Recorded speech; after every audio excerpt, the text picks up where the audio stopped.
Video में बात करने वाले हैं जो आपका हरियाणा असिस्टेंट प्रोफेसर का पेपर है। ठीक है, 2019 का जो पेपर हुआ था एचपीएससी का आपका, ठीक है, ज्योग्राफी का एचपीएससी का 2019 के अंदर जो पेपर हुआ था। ठीक है, इससे पहले मैंने 2017 का जो पेपर हुआ था उसकी वीडियो मैंने डाल दी थी। ठीक है, तो अगर आपकी इसकी पीडीएफ चाहिए, आपको इसकी पीडीएफ चाहिए तो मेरा व्हाट्सअप नंबर लिख लीजिएगा 9350344727। ठीक है, तो इस व्हाट्सअप नंबर पर आपको क्या है, कंप्लीट आपको है 2017 का जो पेपर हुआ था और 2019 का जो पेपर हुआ था उसकी कंप्लीट पीडीएफ आपको यहाँ मिल जाएगी। ठीक है, तो मेरा जो व्हाट्सअप नंबर इस पर आपको मिल जाएगी, साथ साथ आपको यहाँ मिल जाते हैं notes, complete study material notes वगैरह आपको यहाँ मिल जाएंगे। ठीक है, और जैसे कि आपके मेंस के आंसर राइटिंग एक प्रीवियस ईयर क्वेश्चन पेपर जो है मॉडल पेपर, ठीक है, मेंस के लिए आपके आंसर राइटिंग जो है, ठीक है, उसके लिए क्वेश्चन पेपर आपको कंप्लीट मिल जाते हैं। ठीक है, आइए मेरे छात्रों, तो इस वीडियो में बात करने वाले हैं जो आपका जो क्वेश्चन पेपर आए हैं। ठीक है, तो किस प्रकार के क्वेश्चन पेपर आए हैं वो आप देख लेते हैं। देखिए, सबसे पहला क्वेश्चन है कि माल्थस के अनुसार किस प्रदेश की जनसंख्या को 2 गुने होने में लगने वाला समय है। तो ये आपको है 25 वर्ष। आपको पता है माल्थस ने बताया था कि 2 वर्ष, ठीक है, 2 गुनी कब होगी 25 वर्षों में। ठीक है, और आपकी 4 गुनी कब होगी वो आपकी 100 वर्षों में। तो ठीक है, तो इस प्रकार इन्होंने बताया था कि किस प्रकार है। ठीक है, और अब की बार नेट के अंदर भी ऐसे क्वेश्चन आया था कि जनसंख्या 2 गुनी होनी, उनसे स्टेटमेंट रिलेटेड क्वेश्चन आया था नेट के पेपर में भी। ठीक है, तो इसको आपको याद रखना है। दूसरा अगला बात कर लेते हैं। ठीक है, और अगला बात करते हैं, सीपी ब्लेकर ने जनसंख्या संक्रमण की कितनी अवस्था दी है। 5 अवस्था दी है। ब्लेकर ने 5 अवस्था दी है। नोडेस्टीन और थॉमसन ने सबसे पहले जनांकीय संक्रमण मॉडल दिया था, उसकी कितनी स्टेज थी, 3 स्टेज थी। ठीक है, तो इसको आपको याद रखना है। तो इस प्रकार से जो स्टेज इन्होंने दी थी, सबसे पहले अगर पूछा जाए कि थॉमसन और नोडेस्टीन ने दी थी। ठीक है, तो इसको आपको याद रखना है सबसे पहले। अगला क्वेश्चन देखिएगा। अगला क्वेश्चन आपका मैचिंग का दे रखा है। ठीक है, तो सब इसका बी का आपका बी हो जाएगा इसका, तो इसका अकाउंट ए का 3 हो जाएगा। आपका ए का 3 हो जाएगा। रेली ने क्या फुट का गुरुत्वाकर्षण नियम दिया था। उसके बाद में 2 का 1 हो जाएगा। न्यूनतम प्रयास का सिद्धांत दिया था इन्होंने। ठीक है, उसके बाद में 3 का 4 हो जाएगा। स्टोफर ने अंतराल अवसर मॉडल दिया था।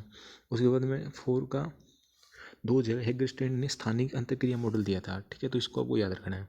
अगला क्वेश्चन देखिएगा कि जो ये क्वेश्चन पूछा गया है कि कौन सा ग्लोब पर कौन से अक्षांश विस्तार के मध्य विश्व की सर्वाधिक जनसंख्या वितरण पाया जाता है। तो 20 से 40 के बीच में। तो 20 से 40 के बीच में सबसे ज़्यादा क्या आपकी लवणता पाई जाती है। भूमध्य रेखा पर इसलिए नहीं पाई जाती क्योंकि यहाँ क्या आपकी वर्षा होती रहती है। ठीक है, तो इसको आपको याद रखना है। और तो इस प्रकार से ये क्वेश्चन पूछा जाता है इससे रिलेटेड। और सबसे ज़्यादा लवणता कहाँ पाई जाती है, तो वो वान झील में पाई जाती है। वान झील, ठीक है, सबसे पहले वान झील है, फिर आपका फिर डेड सी है, डेड सी। ठीक है, और तीसरा आपका ग्रेट साल्ट लेक है। इसकी करीबन 330 के करीबन है। ठीक है, तो इसको आपको याद रखना है। सीक्वेंस में क्वेश्चन आ सकता है सबसे ज़्यादा। ठीक है, और वैसे पूछा जाए तो सबसे ज़्यादा लवणता का है लाल सागर में है। लाल सागर, रेड सी आपका। ठीक है, और रेड सागर से क्या होती है, स्वेज नहर जाती है। तो ठीक है, लाल सागर और भूमध्य सागर को स्वेज नहर जोड़ती है। ठीक है, तो इसको आपको याद रखना है स्वेज नहर पर मिस्र का अधिकार है। ठीक है, इसको आपको याद रखना है। उसके बाद में अगला देखिएगा कि शुद्ध प्रजनन दर का कौन सा मूल्य प्रतिस्थापन के बराबर होता है। तो इसका 1 आ जाएगा शुद्ध प्रजनन दर। ठीक है, तो अलग प्रकार की जो प्रजनन दर है उनके टाइप्स अच्छे तरीके से करके जाने, आगे आने वाले पेपर में उसके टाइप पूछे जा सकते हैं। ठीक है, अगला क्वेश्चन देखिएगा। अगला क्वेश्चन ये मैचिंग का दे रखा है आपका। ठीक है, तो इसमें देखिएगा कि जो आपको सम्मिलित कर सही उत्तर दीजिए। ठीक है, तो इसके अंदर इसका आपका बी हो जाएगा इसका। ठीक है, तो ए का 2 हो जाएगा आपका। ठीक है, तो मानसिक मानचित्र, पीटर गोल्डियन की मेंटल मैप की उदाहरण दी थी। ये किससे रिलेटेड है, व्यवहारवाद से रिलेटेड है। ये आपके नेट के एग्जाम में भी क्वेश्चन पूछा गया था। ठीक है, उसके बाद में अगला देखिएगा 2 का 3 हो जाएगा आपका। एच साइमन का क्या हो जाएगा, संतुष्टि मॉडल हो जाएगा। और आपका 3 का 4 हो जाएगा। 3 का 4 जो व्यवहारवादी मैट्रिक्स मॉडल हो जाएगा। उसके बाद में 4 का 1 हो जाएगा। ठीक है, यानी कि आपका स्थानिक प्रपेक्ष निर्णय प्रक्रिया। ठीक है, तो इस प्रकार से ये इसका राइट आंसर हो जाएगा। ठीक है, तो आगे देखिए व्यवहार मैट्रिक्स। ठीक है, तो इसको आपको याद रखना है। और जूलियन जे वुलपर्ट ने किया, व्यवहारवाद से रिलेटेड इनका काम है मेनली। ठीक है, उसके बाद में आपको पीटर गोल्ड की जो पुस्तक है उसको याद रखना है। ठीक है, और एलन प्रेड जैसे कि प्रेड आपका इंडस्ट्रियल मॉडल में भी प्रेड का मॉडल है। ठीक है, अगला क्वेश्चन देखिएगा कि लिंग भेद से संबंधित सैद्धांतिक चिंतन फलक की नींव रखी है। तो ये किसे लिंग यानी कि जेंडर जेंडर ज्योग्राफी का किस में नारीवाद फेमिनिज्म में किया जाता है ना, तो फेमिनिज्म, ठीक है। तो इसको आपको याद रखना है। उसके बाद यहाँ आदर्शवाद दिया है, तो आदर्शवाद के जनक कौन के, गुल्के, आदर्शवाद के जनक है गुल्के, ठीक है। तो इसको आपको याद रखना है, ठीक है। बाकी यथार्थवाद इनके जनक कौन है मुझे कमेंट में आपको बताना है, ठीक है। आगे आने पेपर में ऐसे क्वेश्चन पूछे जा सकते हैं, क्रोनोलॉजी का क्वेश्चन पूछा जाता है, ठीक है। तो जेंडर ज्योग्राफी पर कौन से ज्योग्राफर ने काम किया था ये मुझे आपको कमेंट करके बताना है, ठीक है। अगला क्वेश्चन देखिएगा कि उग्र सुधारवाद से संबंधित शोध पत्रिका एंटीपोड की शुरुआत किसने कहाँ से हुई थी, तो क्लार्क विश्वविद्यालय से हुई थी, इसको याद रखना है आपको, ठीक है। अगला क्वेश्चन देखिएगा कि मूल्य सिद्धांत स्वतंत्र वस्तुनिष्ठ शोध का ध्येय क्या है, तो प्रत्यक्षवाद की पॉजिटिविज्म के जनक कौन है, अगस्त काम्टे हैं, अगस्त काम्टे हैं, ठीक है, अगस्त काम्टे हैं, ठीक है। मानववाद के कौन है, यूफू तुआन है, ठीक है। उसके बाद में रेडिकलिज्म कौन है, पीटर पीटर है इसके उग्र सुधारवाद की, ठीक है।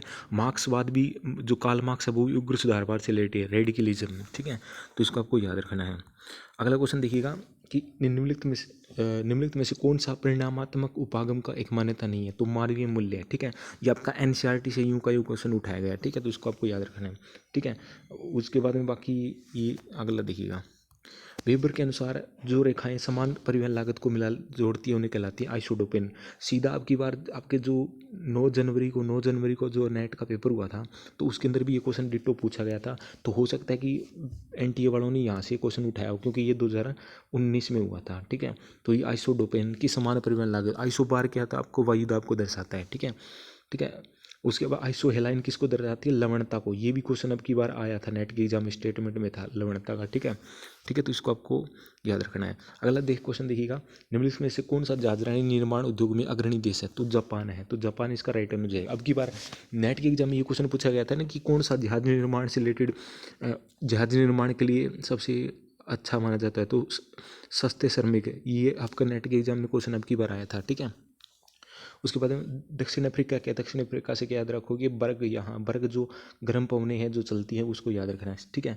उसके बाद में स्पेन से आपको याद रखोगे, स्पेन जैसे कि स्पेन से अभी को स्पेन और फ्रांस के बीच पिरेनीज पर्वत है, स्पेन और फ्रांस के बीच पिरेनीज पर्वत है। तो इस प्रकार आपको याद रखना है, ठीक है।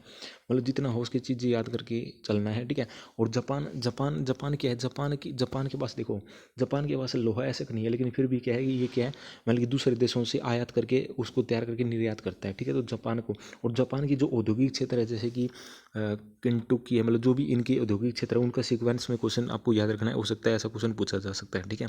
अगला देखिए, हो कृषि का पद्धति का संबंध किससे है, तो इसको आपको याद रखना है, आदिम कृषि, यानी कि जो आदि जो जनजाति लोग करते हैं उसे कहते हैं ट्रक किसी फलों और सब्जियों की कृषि को ट्रक कृषि कहते हैं, ठीक है। इसको याद रखना है, ठीक है। उसके बाद में हॉर्टिकल्चर किसे कहते हैं, हॉर्टिकल्चर जो आपका फूलों सब्जियों की कृषि हॉर्टिकल्चर बोलते हैं। अब की बार नेट के एग्जाम में क्वेश्चन आया था ना कि पीसी कल्चर हॉर्टिकल्चर, इसका मैचिंग का क्वेश्चन था। अगला क्वेश्चन देखिएगा, सकल फसल क्षेत्र सीजीए शुद्ध बोया गया क्षेत्र एनएस से एक अनुपातिक संबंध दर्शाता है, ठीक है। तो इसको आपको याद रखना है, सास्य गहनता इसका राइट आंसर हो जाएगा। अगला क्वेश्चन देखिएगा कि निम्न से कौन सा व्यवसाय तृतीयक क्रियाओं के स्वरूप में वर्गीकृत है, तो 1 और 3 इसका राइट आंसर हो जाएगा, ठीक है। तो इसको आपको याद रखना है। अगला क्वेश्चन देखिएगा, आगे बात कर लेते हैं हम, ठीक है, इसका आपको याद रखना है। अगला क्वेश्चन देखिएगा, इसके अंदर क्या पूछा गया है कि निम्नलिखित में से कौन सा सही उत्तर चयन कीजिए, ठीक है। तो इसका आपको देखा, ये क्वेश्चन है ना, ये डाउट में है, ये क्वेश्चन डाउट में है, यानी कि ड्रॉप हुआ क्वेश्चन है, लेकिन फिर भी इसका अकॉर्डिंग ये आंसर दिया गया है, ठीक है। लेकिन ये अभी भी जो एल्बिडो का क्वेश्चन है कि किसने कितना एल्बिडो माना है, और ये अब की बार डाउट का क्वेश्चन था, लेकिन जो नेट के अंदर पेपर आया था उसके अंदर एल्बिडो 35 माना गया, क्योंकि एनसीईआरटी में 35 दे रखा है, ठीक है। तो जैसे टिवार्थ ए का 1 हो जाएगा, ठीक है। तो ये टिवार्थन ने 34 माना है, मोलर ने 35, क्रिचफील्ड ने 30, स्टालर ने 32, ठीक है। तो इन्होंने अलग अलग एल्बिडो माना है, ठीक है। तो ये क्वेश्चन अब की बार नेट में विवाद का विषय था, लेकिन उसका एक्चुअली आंसर 35 ही आएगा, ठीक है। तो ये नेट के एग्जाम में अब की बार जिन्होंने दिया उनको पता है ये क्वेश्चन आया था। अगला क्वेश्चन देखिए, स्टेटमेंट का सेम नेट के अंदर क्वेश्चन आते हैं वैसे क्वेश्चन आए हैं, ठीक है। तो उत्तरी गोलार्ध में ITCZ का विस्थापन भूमि सतह पर सागरीय सतह की अपेक्षा अधिक होता है, ठीक है। ग्रीष्म ऋतु में सागरीय क्षेत्र में सतह की अपेक्षा अधिक गर्म हो जाती है, ठीक है। तो इसका क्या हो जाएगा, ये A सत्य है और R असत्य है, ठीक है। तो देखो आपको पता है कि उत्तरी गोलार्ध में भूमि का विस्थापन यानी कि आईटीसी यानी कि जो स्थल भाग है वो जल्दी गर्म हो जाता है और जल्दी ठंडा हो जाता है, ठीक है। और सागर जल्दी से यानी कि जल है वो देरी से गर्म हो जाता है, देरी से ठंडा होता है, ठीक है। तो इस प्रकार से ये ठीक है, लेकिन कृषि रूप से सागरीय क्षेत्र भूस्तर की अपेक्षा अधिक गर्म हो जाता है। लेकिन सागर नहीं, ये गलत बात है। सागर जल देरी से गर्म होता है, देरी से ठंडा होता है, जल्दी गर्म नहीं होता, इसलिए ये स्टेटमेंट गलत हो जाएगी, ठीक है। तो इसको आपको याद रखना है। अगला देखिएगा क्वेश्चन कि ध्रुवीय ज्योति से संबंधित है तो आयन मंडल से रिलेटेड है, ठीक है। ऑस्ट्रेलिस बोरा और ठीक है, तो ये आपका आयन मंडल से रिलेटेड है, ठीक है। तो ओजोन परत कहाँ पाई जाती है? समताप मंडल में पाई जाती है, ठीक है। ठीक है, ओजोन परत की सबसे ज़्यादा थिकनेस कहाँ है? 15 से 35 किलोमीटर के बीच है, ठीक है। सबसे पहले ओजोन छिद्र कहाँ पर है? अंटार्कटिका में। ओजोन ओजोन संरक्षण यानी कि जो आपका ओजोन संरक्षण दिवस कब बनाया जाता है? ठीक है, तो वो 16 सितंबर को बनाया जाता है, ठीक है। ओजोन से रिलेटेड सम्मेलन कहाँ हुआ था? मॉन्ट्रियल प्रोटोकॉल कनाडा के अंदर है, ठीक है। तो इस प्रकार से इसको याद रखना है। अगला क्वेश्चन देखिएगा, ठीक है। और एक्सोस्फीयर में क्या होता है, यानी कि आपके बहिर्मंडल में जितने सैटेलाइट वगैरह छोड़े जाते हैं वो इसके अंदर छोड़े जाते हैं। तो आयन मंडल से क्या रेडियो तरंगे, जो रेडियो तरंगे वो परावर्तित होकर आती है, ठीक है। तो इसको आपको याद रखना है। अगला क्वेश्चन देखिएगा, ये विषम मंडल में जो आयनित गैसों की परतों को नीचे से ऊपर सही क्रम बताइए। तो सबसे देखो, आपको पता है कि नीचे से इन्होंने बोला है कि परतों का नीचे से, यानी कि नीचे से आपको पता है कि देखो जो नाइट्रोजन यानी कि इनकी जो मात्रा है ना उसका हाइट का इसका उल्टा क्रम है, ठीक है। जैसे आपको पता है कि नाइट्रोजन सबसे ज़्यादा है, नाइट्रोजन की मात्रा सबसे ज़्यादा है, यानी कि 78% है, ठीक है। लेकिन ये सबसे कम ऊंचाई तक पाई जाती है, तो नीचे, ठीक है। और उसके बाद में आपको पता है कि ऑक्सीजन है, तो ऑक्सीजन 21%, उसके बाद में आपकी आर्गन है, फिर कार्बन डाइऑक्साइड है, ठीक है। तो इनका उल्टा क्रम याद रखना, वो क्या है? इनकी ऊंचाई के अकॉर्डिंग है। तो नाइट्रोजन देखिए, उसके बाद ऑक्सीजन, उसके बाद हीलियम, उसके बाद हाइड्रोजन, ठीक है। और ये हाइड्रोजन आपकी ये नेट के एग्जाम में, अगस्त का जो एग्जाम हुआ था उसके अंदर पूछा गया था कि नेट के एग्जाम में क्वेश्चन पूछा गया, ये देख लेना आप, कि उसमें पूछा गया था कि सबसे अधिक ऊंचाई पर कौन सी गैस पाई जाती है? तो हाइड्रोजन आएगा, ठीक है। तो इसको आपको याद रखना है आगे के लिए, सबसे ज़्यादा हाइट तक पाई जाती है, ठीक है। अगला क्वेश्चन देखिएगा कि पृथ्वी के प्रभाव के कारण वायुमंडल की ऊंचाई पर सौर शीतरांक की गणना की जाती है, ठीक है। तो 480 किलोमीटर है, ठीक है।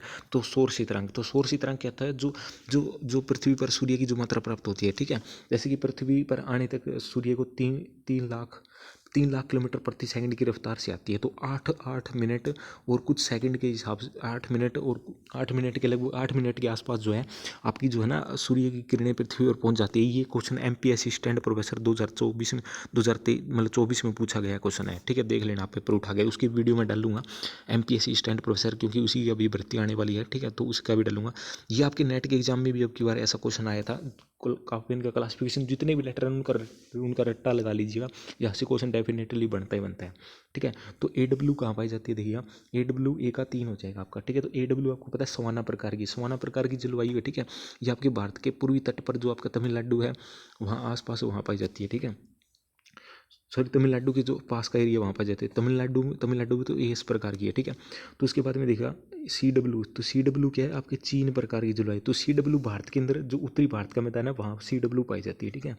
तो उसके बाद में B का 2 हो गया और 3 का 4 हो गया। 3 का क्या है? 4 हो जाएगा आपका। CF कहाँ पाया जाएगा? पश्चिमी यूरोप के। और भूमध्य सागरीय प्रकार की जलवायु CS, ठीक है। तो C का 1 हो जाए भूमध्य सागरीय, ठीक है। तो इसको आपको याद रखना है, ठीक है। अगला क्वेश्चन देखिएगा। अगला क्वेश्चन पूछ रखा है कि इनमें से कौन सा मानसून प्रदेश नहीं है, ठीक है। तो इनमें से मानसून प्रदेश कौन सा नहीं है, ठीक है। तो आपका पश्चिमी यूरोपीय प्रदेश है। तो पश्चिमी यूरोप में कभी मानसून से वर्षा नहीं होती। बाकी गिनी का तट है, तो गिनी के तट पर गिनी की धारा भी आपकी गिनी की धारा भी है, ठीक है। तो अफ्रीका का पश्चिमी तट है वहाँ पर। उत्तरी पश्चिमी ऑस्ट्रेलिया, तो उत्तरी पश्चिमी ऑस्ट्रेलिया में क्या आपकी ठंडी धारा है, ठीक है। उसके बाद में दक्षिणी पूर्वी एशिया, तो दक्षिणी पूर्वी एशिया भारत है जिसके अंदर आता है, ठीक है। तो इसको आपको याद रखना है। और दक्षिण पूर्वी एशिया को अगर आप याद रखोगे तो यहाँ सबसे ज़्यादा जनसंख्या पाई जाती है दक्षिण और दक्षिण पूर्वी क्षेत्रों में, ठीक है। जिसके अंदर भारत और चीन आ जाता है। क्योंकि आपको पता है कि सबसे वैसे तो चीन है, लेकिन आधुनिक आंकड़ों के कारण भारत सबसे ज़्यादा जनसंख्या वाला देश बन गया है, ठीक है। तो इसको आपको याद रखना है, ठीक है। उसके बाद में अगला देखिएगा, ठीक है। अगला देखिएगा और पश्चिमी यूरोप से और क्या याद रखोगे, जो आपकी मैकेंडर की थ्योरी है तो वो भी पश्चिमी यूरोप से शुरू होती है। जैसे जो पश्चिमी यूरोप पर शासन करेगा वह विश्वद्वीप पर शासन करेगा, ऐसी जो स्टेटमेंट आपकी बार नेट के एग्जाम में आई थी। तो उसके अंदर एक पश्चिमी यूरोप दे रखा था, एक पूर्वी यूरोप देखा था। पूर्वी यूरोप वाली स्टेटमेंट गलत हो जाएगी, तो इस प्रकार से करके वो क्वेश्चन आपका आया हुआ था, ठीक है। तो पश्चिमी यूरोप से रिलेटेड जो हार्टलैंड की थ्योरी है तो उसको भी याद रखना है। इनकी चीज़ों को इंटरलेट करके हमें याद रखना है, ठीक है। अगला देखिए फेरल कोशिका। फेरल कोशिका धरातलीय पवने हैं, ठीक है, तो उसके अंदर क्या है, पछुआ पवने, फेरल कोशिका, ठीक है। जो 2017 का पेपर था उसके अंदर ये पूछा गया था कि फेरल कोशिका कहाँ, फेरल कोशिका किन किन के बीच पाई जाती है। तो फेरल कोशिका जो उपोष्ण कटिबंधीय है, उपोष्ण कटिबंधीय जो उच्च है और उपध्रुवीय निम्न के बीच पाई जाती है, ठीक है।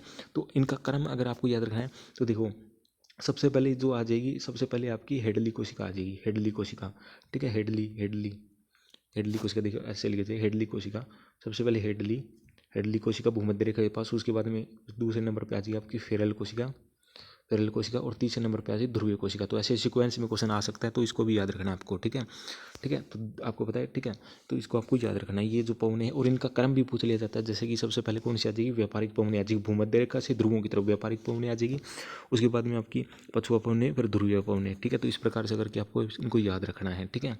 और ठीक है, और जो व्यापारिक पवने हैं, व्यापारिक पवने जो है, वो व्यापारिक पवने कहाँ तक चलती है, 30 अक्षांशों के बीच तक चलती है, ठीक है, व्यापारिक पवने।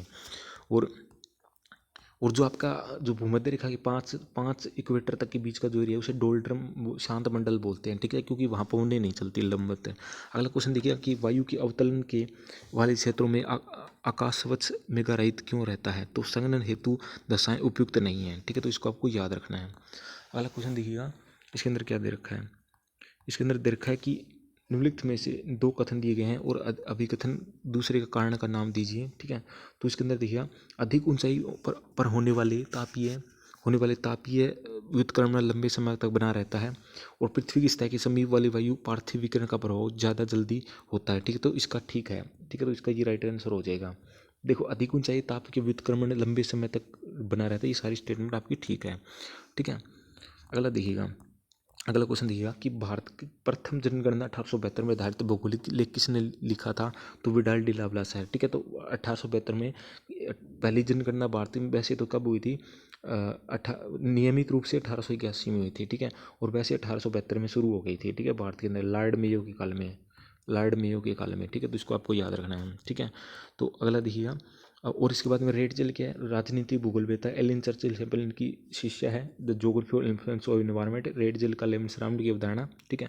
रिचर्ड पीट जो है आपकी रेडिकलिज्म से रिलेटेड है, विडाल डी लावालास फ्रांस की ज्योग्राफर है, इनकी इनकी इनकी जो इनकी जो मतलब इनका संभववाद की जो पोस्टुअलिज्म की विचारधारा इन्होंने दी थी, ठीक है। तो ये फ्रांसीसी भूगोलवेत्ता है, तो इसको इस प्रकार की चीज़ें याद करके चलते रहना है। जर्मन शब्द लैंडसेफ्ट अंग्रेजी भाषा में विस्तृत व्याख्या तो किसने की थी, जो लैंडसेफ्ट की अवधारणा कार्ल सावर ने दी थी, ठीक है, तो याद रखना है, ठीक है।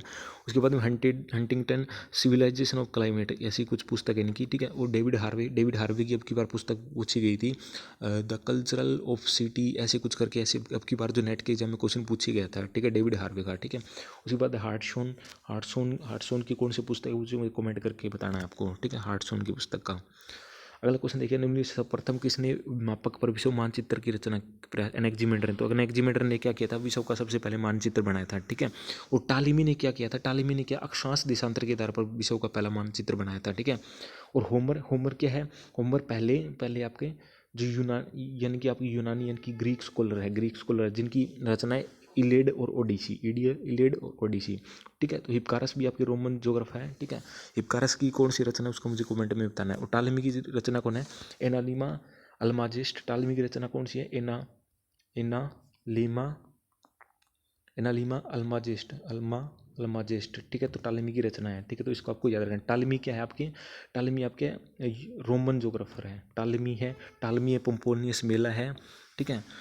तो ये क्या आपके रोमन जोग्राफर है, ठीक है, तो इसको आपको याद रखना है। अगला क्वेश्चन देखिएगा, अगला क्वेश्चन आपका मैचिंग में है कि प्रत्यक्षवाद। तो प्रत्यक्षवाद इसका ए का मतलब इसका बी हो जाएगा इसका, ठीक है। तो ए का तीन है, प्रत्यक्षवाद तूफान है। एक मिनट रुकोगा, इसका मुझे डाउट लग रहा है कि इसका स्टॉप, ये देखो इंग्लिश में देखते हैं यहाँ से अच्छे से समझ। स्टॉप एंड गो डिटर्मिनिज्म किसकी है, ग्रिफिथ टेलर की है, ठीक है। उसके बाद में क्लाइमेटिक डिटर्मिनेशन हंटिंगटन की है, ठीक है। पॉजिटिविज्म क्या है, पॉजिटिविज्म यूफुतवान है, प्रोबेबिलिज्म वो एच के स्पेट है, ठीक है। तो इस प्रकार से ये आंसर हो जाएगा। तो देखिएगा इसके अकॉर्डिंग बी का तीन का फोर किस में, इसके अंदर है, तो इसका यही आंसर हो जाएगा, ठीक है, बी इसका राइट आंसर हो जाएगा, ठीक है। अगला देखिए, तो हिंदी मीडियम वाला देखिए 20 का राइट आंसर हो जाएगा, ठीक है। तो देखिए सबसे वैसे देखो मानवतावाद यानी कि देखो तुआन के मानवतावाद सबसे पहले शब्द इन्होंने दिया था, ठीक है। उसके बाद OH के प्रोबेबिलिटी, हंटिंगटन, देखो मैंने बताया क्लाइमेट से रिलेटेड इनके काम है, ठीक है। अगला क्वेश्चन देखिएगा कि इनमें से कौन सा युग्म सुमेलित नहीं है, ठीक है। तो इसके अंदर देखिए पुस्तक जो दे रखी है वो क्या आ जाएगा, इसके अंदर जो आ जाएगा इसका R.A. जॉनस्टन मेथड है, ठीक है, method and perspective in geography, तो इसका ये राइट आंसर हो जाएगा, ठीक है। बाकी ये देखो स्पेंसर थॉमस की है इंट्रोड्यूसिंग, ठीक है, कल्चरल ज्योग्राफी, और रीजनल इसके R.A. म्यूनसुल की है ज्योग्राफी थ्योरी एंड प्रैक्टिस, ठीक है। तो ये आपको याद रखनी है ऐसे पुस्तकों के नेम, ठीक है। अगला क्वेश्चन देखिएगा, ये बड़ा ही इंपॉर्टेंट क्वेश्चन है, ठीक है। तो आगे आने वाले पेपर में आपको क्या करना है, ये जो इंडेक्स जितने दे रखे हैं इनकी आधुनिक जो इंडेक्स कोडिंग रैंक की विश्व के देशों की वो आपको याद करके जानी है, और भारत के देशों की, ठीक है। तो जेंडर जो, ठीक है, तो इसका हो जाएगा आपका 3 हो जाए, सी इसका राइट आंसर हो जाएगा। तो इसके अंदर A का 4 हो जाएगा, लिंग सूचकांक जो है 1995 में आया था, और B का 2 का 3 हो जाएगा, 2 का 3 हो जाएगा। देखिए मानव गरीबी सूचकांक 1997 में आया था, 3 का 2 हो जाएगा, 3 का 2 हो जाएगा आपका 2001 में, और जो असमानता संशोधित मानव सूचकांक जो है 2010 में आया था, ठीक है। तो इसको आपको याद रखना है इस प्रकार से, ठीक है। तो अब बात कर लेते हैं कि सबसे ज़्यादा जेंडर यानी कि सबसे ज़्यादा लिंग अनुपात की बात आ गई, तो लिंग अनुपात सबसे ज़्यादा कहाँ पाया जाता है, आपका केरल में पाया जाता है भारत के अंदर, और सबसे कम कहाँ पाया जाता है, हरियाणा के अंदर पाया जाता है, ठीक है। और जो लिंग अनुपात है, लिंग अनुपात कितने प्रकार का होता है, 3 प्रकार का होता है। एक तो प्राथमिक, द्वितीयक, तृतीयक। प्राथमिक कब होता है, जन्म से पहले, और द्वितीयक कब होता है, जन्म के साथ, और तृतीयक कब होता है, जन्म के बाद। तो इस प्रकार टाइप ऑफ लिंग अनुपात भी पूछा जा सकता है, ठीक है। और अगला क्वेश्चन देखिए उसके बाद में, ठीक है। और अभी क्वेश्चन ये भी पूछा गया था कि लिंग जेंडर ज्योग्राफी किससे रिलेटेड है, नारीवाद से रिलेटेड है, ठीक है। तो आपको इसको याद रखना है। अगर देखिए मानव गरीबी, ठीक है, तो मानव गरीबी जो सतत विकास लक्ष्य है उसके अंदर पहला लक्ष्य है मानव गरीबी को उन्मूलन करना, ठीक है। मानव विकास का जो SDG गोल है, आपके 17 SDG गोल है, उनमें पहला लक्ष्य है मानव गरीबी, ठीक है। तो गरीबी सबसे ज़्यादा गरीब लोग भारत में पाए जाते हैं, और विश्व में बात करें तो जो अफ्रीकी जो देश है वो काफ़ी गरीब है, ठीक है। तो इस प्रकार से आपको चीज़ें याद रखनी है। भारत के अंदर बिहार है, बिहार के अंदर सबसे ज़्यादा गरीब लोग पाए जाते हैं, ठीक है, बिहार और झारखंड राज्यों में, ठीक है। उसके बाद में बात करें तकनीकी, ठीक है। तो इस प्रकार से आपको इसको याद रखना है चीज़ों को। और अगला क्वेश्चन देखिएगा, नियोजन प्रदेशों का सीमाओं का निर्धारण किसके द्वारा होता है, उपयोग सभी, यानी कि समांगता, प्रशासनिक सहूलता और केंद्रिता, यानी कि आपकी नोडलिटी, ठीक है, होमोजेनिटी, बाकी सारे इसके अंदर आ जाएंगे। अगला क्वेश्चन देखिएगा, ठीक है। अगला क्वेश्चन देखिएगा कि वृद्धि की सीमाएं संकल्पना किसने दी थी, तो नोमाल्थस जो भी थे उन्होंने दी थी, ठीक है। तो जनांकीय संक्रमण डेमोक्रेटिक ट्रांसलेशन मॉडल किसने दिया था, जेलेंस्की ने दिया था। अनुकूलतम जनसंख्या सिद्धांत किसने, ऑप्टिमम पॉपुलेशन थ्योरी किसने दी, एडविड केनन ने दी थी, ठीक है। तो जो भी ऑप्शन आ रहे हैं उनको भी आपको साथ के साथ करते जाना है, क्योंकि पेपर में ऐसे ही आ जाता है, ठीक है। अगला क्वेश्चन देखिएगा, इसके अंदर देखिएगा कि आर्थिक वृद्धि, तो आर्थिक वृद्धि इसका A का 2 हो जाएगा। A का 2 देखिएगा कि जो आपका आर्थिक वृद्धि किससे है, प्रति व्यक्ति आय से रिलेटेड है, ठीक है। 2 का 1 हो जाएगा, गिनी गुणा किससे, आर्थिक विकास से है। 3 का 4 हो जाएगा, ठीक है, मानव विकास से है, ठीक है, HDI, ठीक है। उसके बाद टिकाऊ विकास से आपका 4 का 3 हो जाएगा, ठीक है।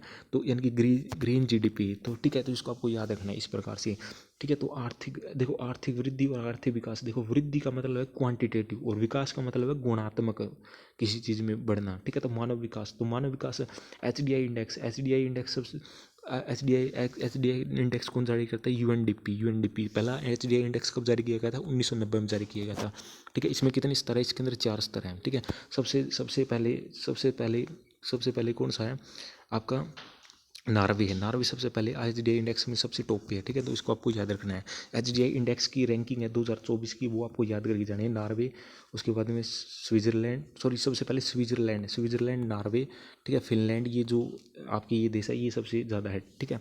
और टिकाऊ सतत विकास, ठीक है। तो इसको आपको याद रखना है। अगला क्वेश्चन देखिएगा कि कौन सा एक विकास का प्रचालक नहीं है, तो मानव व्यवहार इसका प्रचालक नहीं है। अगला क्वेश्चन देखिएगा कि क्रिस्टालर के कार्य दक्षिण जर्मनी के केंद्र स्थलों के अंग्रेजी में अनुवाद किसने दिया, वोस्किन ने दिया था। तो क्रिस्टालर ने सेंट्रल प्लेस थ्योरी कब दी थी, 1933 में दी थी। अब की बार क्रोनोलॉजी में क्वेश्चन आ गया था ये, जैसे कि आपके central place theory, Homer height की, सेक्टर थ्योरी, और मल्टी न्यूक्लियर थ्योरी, और कॉन्सेंट्रिक जोन थ्योरी बर्गेस की। तो इनका क्रोनोलॉजी क्वेश्चन अब की बार आया था, ठीक है। तो हेगरस्टैंड की क्या है, हेगरस्टैंड की भी एक मॉडल है, तो उसको मुझे कमेंट में नाम बताना आपको, फिर ठीक है। तो पीटर हेगेट का क्या है, जो मात्रात्मक क्रांति में इनका योगदान है, इनकी ज्योग्राफी इनकी पुस्तक है पीटर हेगेट की, ज्योग्राफी मॉडल इन ज्योग्राफी ऐसी कुछ करके इनकी पुस्तक है, ठीक है। 2011 की जनगणना के अनुसार भारत में किस राज्य में सर्वाधिक 10 लाख ही नगर है, ठीक है। तो केरल में सबसे ज़्यादा है, ठीक है। ठीक है, इसको आपको याद रखना है। वहीं महाराष्ट्र का बात आ जाते हैं तो महाराष्ट्र के अंदर मुंबई सबसे बड़ा शहर है, ठीक है। तो वो आपकी मेट्रोपॉलिटन कंट्री के अंदर आता है, मेगालोपोलिस, ठीक है। अगला देखिए कि लुईस ममफोर्ड के अनुसार किसी नगर की अधिकतम वृद्धि अवस्था जिसमें आसमान संकेत भी दिखाई देते हैं, तो वो किसके आपके, वो आपका इसका राइट आंसर हो जाएगा मेगालोपोलिस, ठीक है। तो लुईस ममफोर्ड ने नगरों के विकास की 6 अवस्थाएं दी थी। सबसे पहली अवस्था है ईओपोलिस, उसके बाद में पोलिस, उसके बाद में मेट्रोपोलिस, फिर मेगालोपोलिस, फिर नेक्रोपोलिस, ठीक है। उसके बाद ट्राइनोपोलिस, ठीक है। तो इस प्रकार की 6 स्टेज इनकी सीक्वेंस में आपको याद रखनी है। तो 6 स्टेज इन्होंने दी थी, ठीक है। तो इसको आपको याद रखना है, ठीक है। और इनकी पुस्तक का क्या नाम है, लुईस ममफोर्ड की सिटी इन इवैल्यूएशन करके इनकी पुस्तक है, सिटी इन इवैल्यूएशन, ठीक है। तो इसको आपको याद रखना है। और अगला देखिएगा, विश्व की प्रथम मेट्रोपॉलिटन कौन सा था, लंदन था। तो लंदन सबसे पहले याद रखना है, ठीक है। न्यूयॉर्क में क्या आपका यूएनओ का मुख्यालय, यूएनओ का, ठीक है। और पेरिस में क्या, पेरिस की संधि मतलब पेरिस समझौता 2015 में हुआ था, ठीक है। और इसका मुख्यालय का है गुरुग्राम के अंदर है, ठीक है। तो इसको आप याद रखना, पेरिस जलवायु परिवर्तन से रिलेटेड है, ठीक है। तो इसको याद रखना है, ठीक है। तो मास्को किसकी राजधानी, मुझे कमेंट करके बताना है, ठीक है, ठीक है। और न्यूयॉर्क के अंदर किस के मुख्यालय, मुझे कमेंट करके बताना है, ठीक है।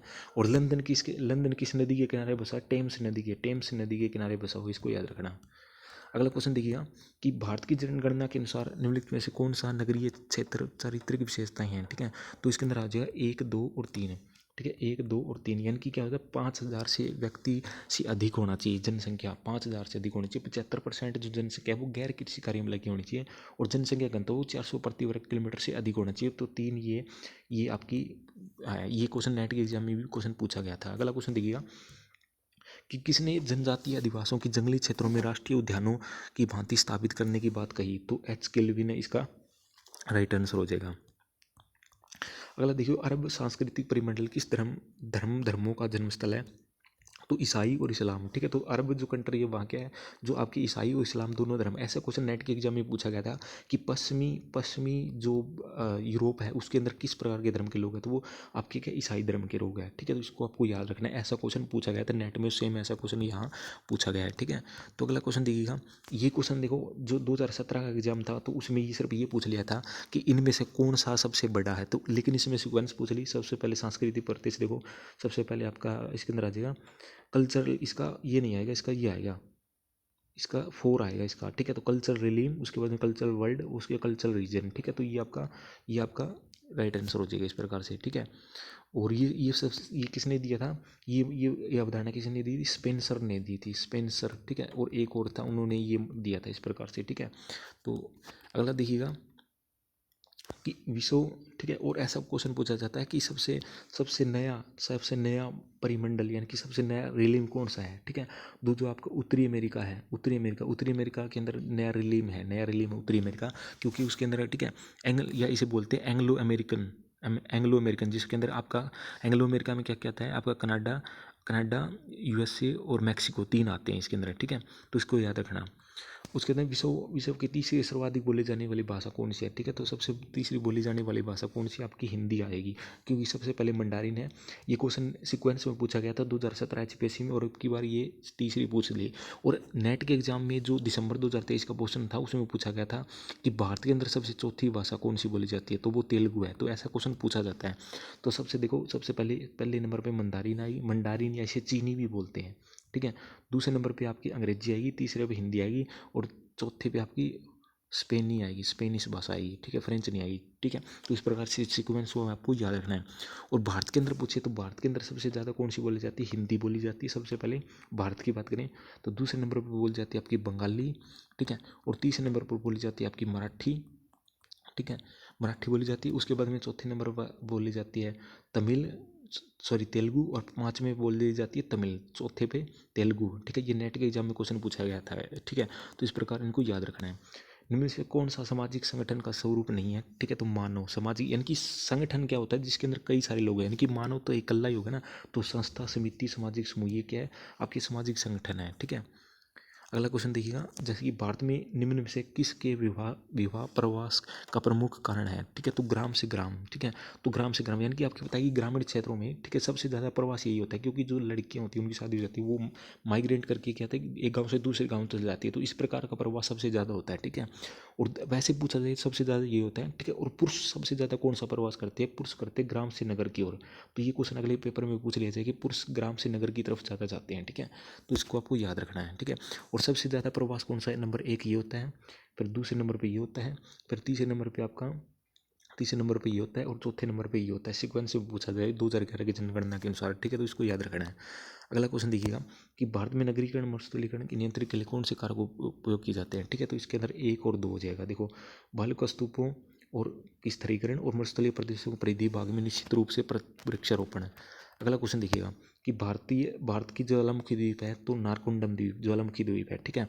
रामेश्वरम द्वीप आपकी श्रीलंका के पास पड़ेगा, ठीक है, चर्चा में रहा ये, ठीक है। न्यूमोर द्वीप भी आपका मतलब चर्चा में विवाद का विषय है। पम्बन द्वीप, ठीक है। तो ये न्यूमोर द्वीप आपके बांग्लादेश के साथ चर्चा में रहा है, ठीक है। पम्बन द्वीप कहाँ था ये मुझे कमेंट करके बताना है, ठीक है। अगला देखो, अगला क्वेश्चन देखिएगा कि निम्न में से कौन सा एक भ्रांसित ब्लॉक पर्वत का उदाहरण है, ठीक है। तो सतपुड़ा, ठीक है, भ्रश पर्वत का उदाहरण है, ठीक है। तो अरावली के अवशिष्ट पर्वत का उदाहरण है, ठीक है। और नीलगिरी भी इसके अंदर ही आ जाएगा, ठीक है। तो इसको आपको याद रखना है। अगला क्वेश्चन देखिए, भारत में ज्वारीय ऊर्जा कि भारत के अंदर देखिए, इसके अंदर क्वेश्चन देखिएगा कि भारत में ज्वारीय ऊर्जा के सर्वोत्तम क्षेत्र है, तो खंबात की खाड़ी में, अगर विश्व में पूछा जाए कि सबसे बड़ा ज्वार फंड की खाड़ी कहाँ पड़ती है, आपकी मैक्सिको के पास पड़ती है। फंड की खाड़ी में सबसे बड़ा ज्वार आता है, ठीक है, विश्व के अंदर पूछा जाए तो, ठीक है। और गंगा नदी किस प्रकार का डेल्टा बनाती है, तो चापाकार डेल्टा बनाती है, ठीक है। चापाकार डेल्टा बनाती है, इसका याद रखना है, ठीक है।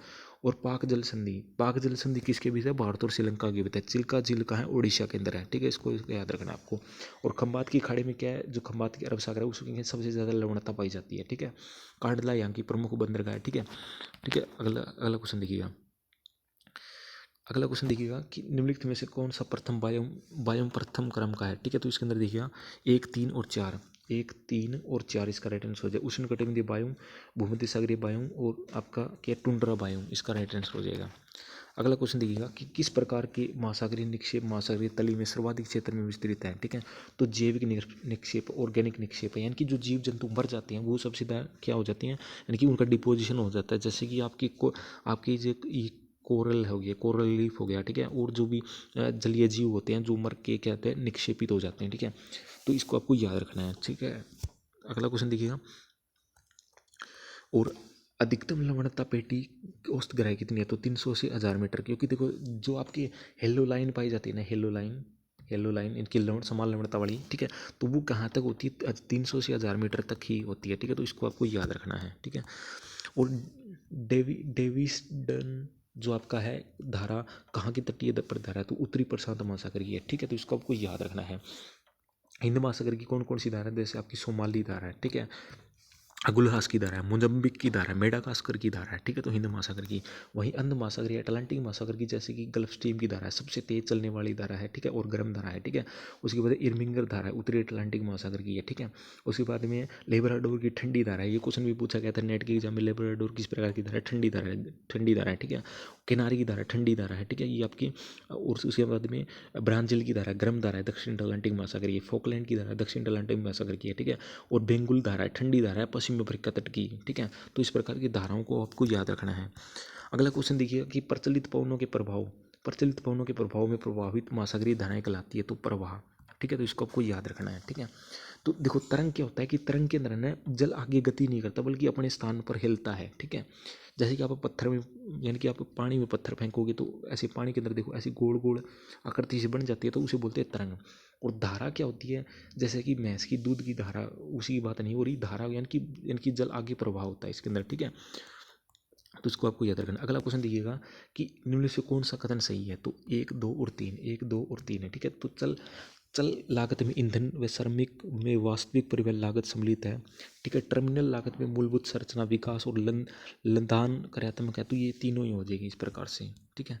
अगला क्वेश्चन दिया कि पिछले 2 दशकों में विश्व का कौन सा महाद्वीप अधिकतम जनसंख्या वृद्धि दर्शा रहा है, तो अफ्रीका, ठीक है। ये क्वेश्चन आपके 2017 HPSC में पूछा गया था, रिपीट हो गया ये, ठीक है। सबसे पहले अफ्रीका, दूसरे पे एशिया, फिर आपका क्या हो जाएगा, यूरोप हो जाएगा, फिर दक्षिण अमेरिका हो जाएगा। इस प्रकार से आपको याद रखना है, ठीक है। और जनसंख्या के हिसाब से पूछा जाए तो सबसे ज़्यादा जनसंख्या एशिया के अंदर है, फिर आपकी अफ्रीका के अंदर है, फिर आपकी यूरोप के अंदर है, और फिर दक्षिण अमेरिका के अंदर है, ठीक है। आपको याद रखना है, ठीक है।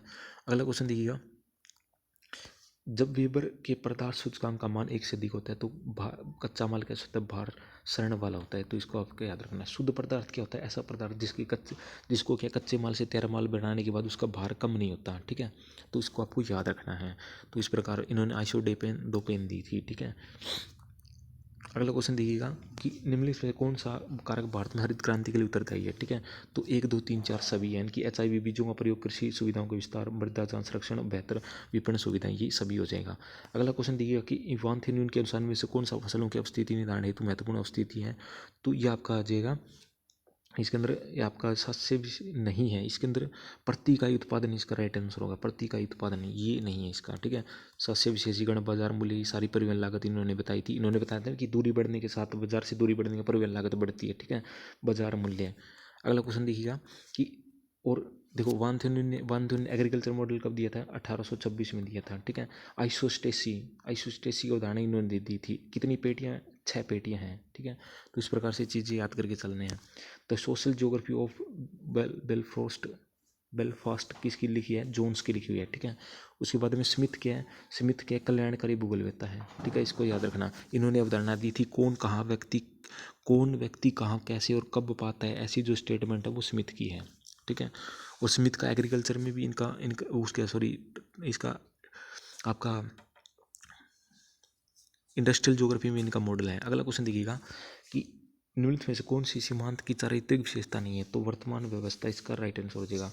सीमाओं का अनुवांशिक वर्गीकरण किसने किया था, तो हार्टसॉन ने किया था 1936 में, आपको याद रखना है, ठीक है। तो ठीक है, तो ठीक है, मैकेंडर ने हार्टलैंड थ्योरी दी थी 1919 में, ठीक है। The democratic idea and reality नामक पुस्तक के अंदर, ठीक है। रेड जेल ने क्या है, रेड जेल लेमसराम की उदाहरण दी थी, पॉलिटिकल ज्योग्राफी इनकी पुस्तक है, ठीक है। और ये क्या है आपकी जो इन्वायरमेंट डिटर्मिनेशन ज्योग्राफर हैं, ठीक है। हार्टसॉन की पुस्तक का नाम मुझे बताना है आपको कमेंट में, ठीक है।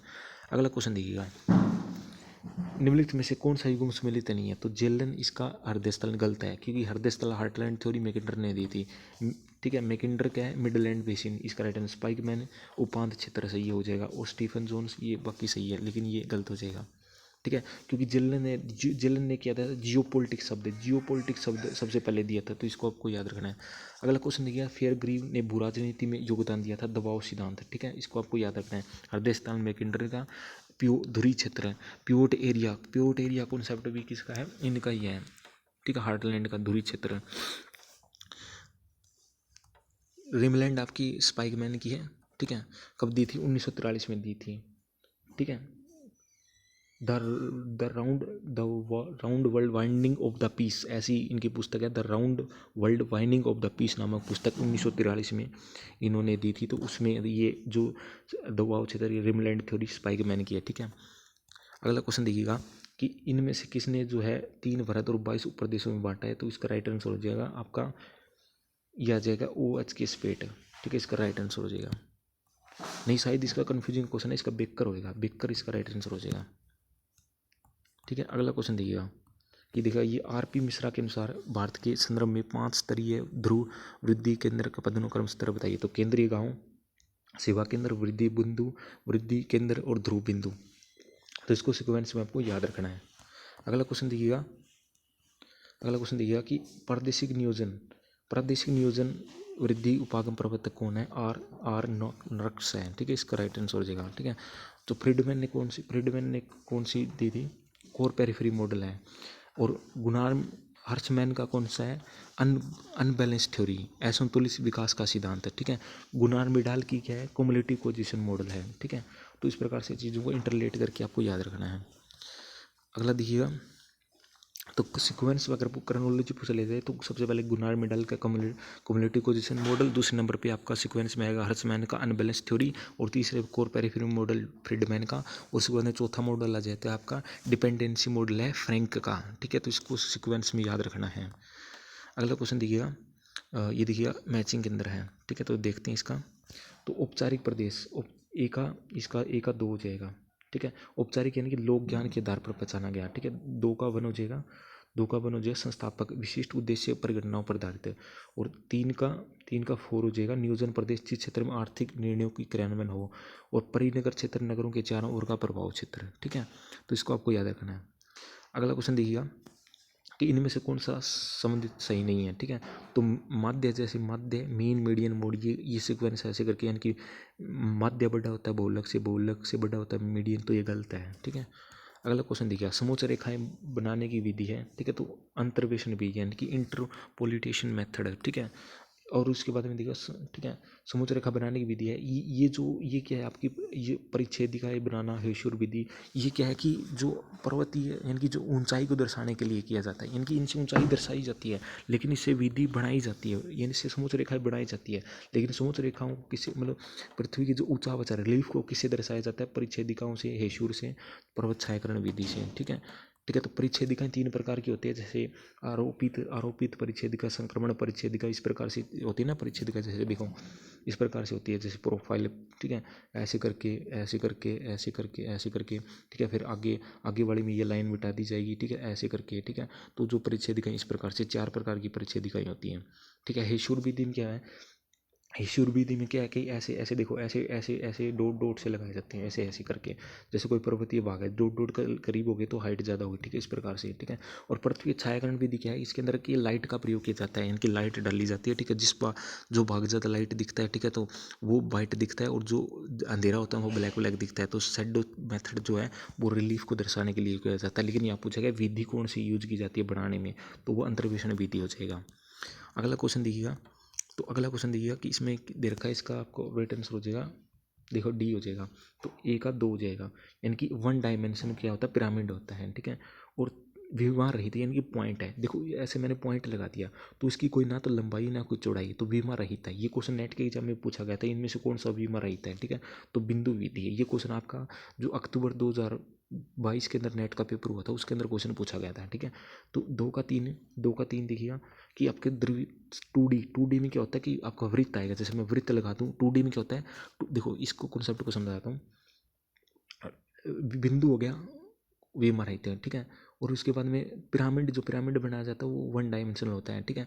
और सर्कल है 2 डायमेंशनल होता है। और 3D यानी कि जिसकी लंबाई चौड़ाई, जिसकी क्या लंबाई चौड़ाई ऊंचाई, ठीक है, तीन होती है, लंबाई चौड़ाई ऊंचाई मोटाई, ठीक है, तीनों जो होती है उसे बोलते हैं 3D आयाम। तो गोला जो आपका, यानी कि जो गोला होता है, लोहे का गोला होता है जो, ठीक है, गेम वगैरह में फेंकते हैं, ठीक है, तो वो क्या होता है 3D होता है। तो इस प्रकार इसका ये राइट आंसर हो जाएगा।